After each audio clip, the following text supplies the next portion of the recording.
दोस्तों, स्वागत है आप सभी का। हम बात करेंगे स्पाइकमैन के रिमलैंड सिद्धांत के बारे में। Nicholas John Spykman's Rimland theory. यह राजनीतिक भूगोल का दूसरा वीडियो है। इसके पहले मैंने मैकिंडर का हार्टलैंड थ्योरी यानी कि हृदय स्थल सिद्धांत का वीडियो डाला, जिसका लिंक आपको डिस्क्रिप्शन बॉक्स में मिल जाएगा।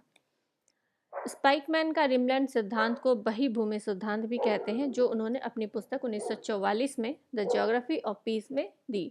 इनका जो विचार है वो मैकिंडर का हृदय स्थल सिद्धांत का बिल्कुल ही विपरीत विचार है।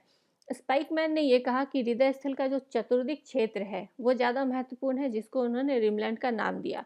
ये आप यहाँ पे इस चित्र में देख सकते हैं। ये जो हृदय स्थल का क्षेत्र है, इसको मैकिंडर ने सबसे महत्वपूर्ण क्षेत्र माना था।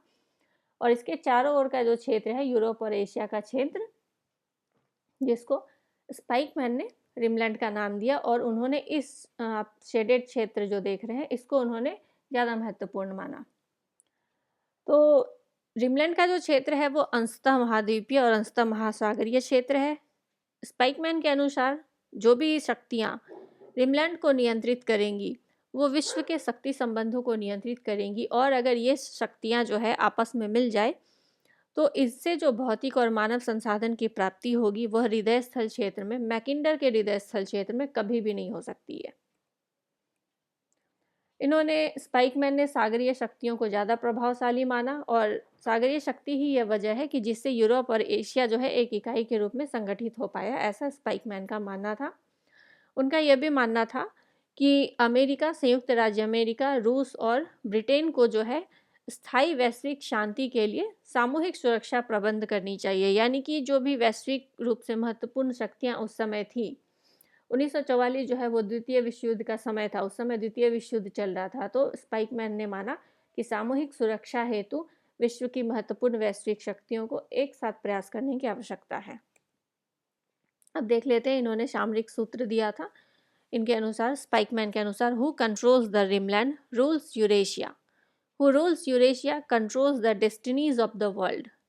यानी कि जो भी रिमलैंड पे नियंत्रण करेगा वो यूरेशिया पे शासन करेगा, और जो यूरेशिया पे शासन करेगा वो विश्व के भाग्य का नियंत्रण करेगा।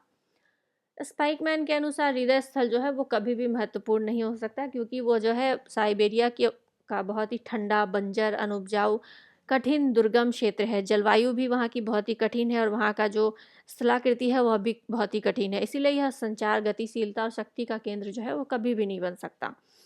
और द्वितीय विश्व युद्ध के दौरान उन्होंने माना कि जो मित्र शक्ति है, जिसमें ब्रिटेन, फ्रांस, रूस, अमेरिका और चीन शामिल है, उसको जो है रिमलैंड के जो क्षेत्र हैं, रिमलैंड क्षेत्र में जो देश हैं, उनको कभी भी एकजुट नहीं होने देना चाहिए।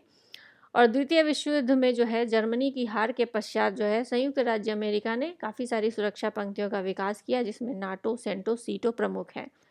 तो ये जो है स्पाइकमैन का सिद्धांत का प्रासंगिकता को दिखाता है कि स्पाइकमैन के सिद्धांत को मानते हुए अमेरिका ने सुरक्षा पंक्ति को मजबूत करते हुए नाटो, सेंटो, सीटो इत्यादि का विकास किया, जिसमें से नाटो जो है अभी भी काम कर रहा है और ये अभी भी प्रासंगिक है।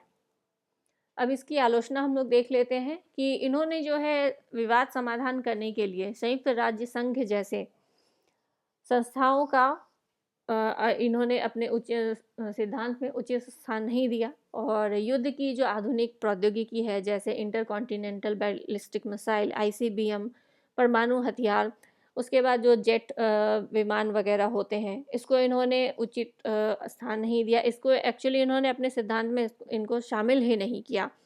उसके बाद वर्तमान समय में हवाई यात्रा से जो होता है पूरा विश्व ही एक गांव सदृश बन गया है, तो इसको भी इन्होंने अपने सिद्धांत में सम्मिलित नहीं किया। और वर्तमान में अंतर्राष्ट्रीय कानून जो है वो क्षेत्रीय विस्तार की अनुमति जो है वो नहीं देता है। धन्यवाद दोस्तों।